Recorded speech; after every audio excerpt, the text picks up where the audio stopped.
والذین هم علی صلاتہم یحافظون، کامیاب وہ ہیں جو ہمیشہ اللہ کی بارگاہ میں سجدہ کرنے والے ہیں، اللہ کے دربار میں سجدہ کرنے والے، اولئک هم الوارثون۔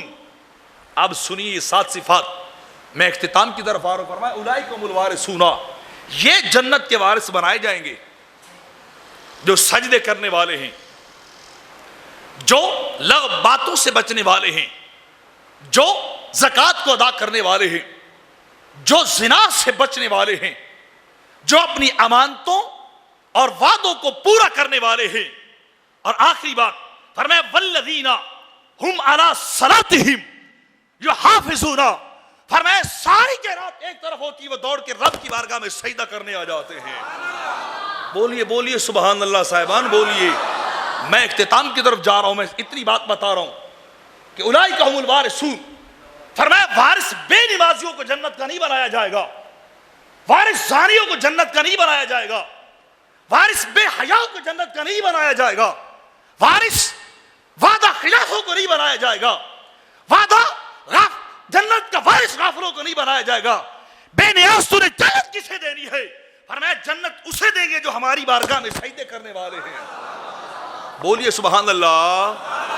میں زندہ کو سنا رہا ہوں، مردوں کو سنانا نہیں ہے، بولیے سبحان اللہ۔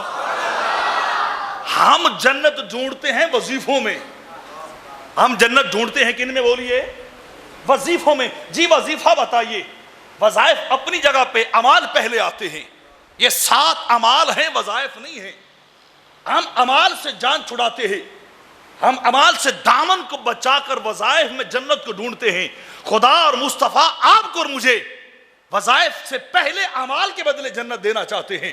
فرمایا تجھے اعمال کرنے چاہیے، تمہیں نیکیاں کرنی چاہیے، تمہیں اللہ کی بارگاہ میں تمہیں جھکنا چاہیے، اور فرمایا جب جھکنے والے بن جاؤ گے اولئک هم الوارثون، فرمایا پھر جنت ہماری ہوگی، نہریں ہماری ہیں، نعمتیں ہماری ہیں، فرمایا سب کچھ تیار ہم نے کیا ہے، اور وارث محمد کے غلاموں کو بناتے جائیں گے۔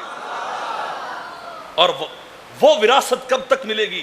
یہ جنت کی وراثت نہیں ہے مر جاؤ تو ختم، بندے کے کام ہی نہیں آتی، مر جاؤ تو سب کچھ یہاں چھوڑ کے چلے جائیں گے، یہی کہ یہی رہ جائے گا۔ فرمایا الذین یرثون الفردوس، فرمایا یہ جنت کے سب سے اعلیٰ طبقے کے وارث ہیں، اور کب تک وارث ہیں؟ ہم فیہا خالدون، فرمایا تو 4 دن نہیں رہیں گے، عبدالآباد تک رہیں گے۔ ہم فیہا خالدون، کبھی وہ جنت ختم ہی نہیں ہوگی، وہ نعمتیں، وہ مال، وہ ساد و سامان کبھی ختم نہیں ہوگا۔ تو ان کو جنت کا وارث بنایا جائے گا جو یہ اعمال کرنے والے ہوں گے۔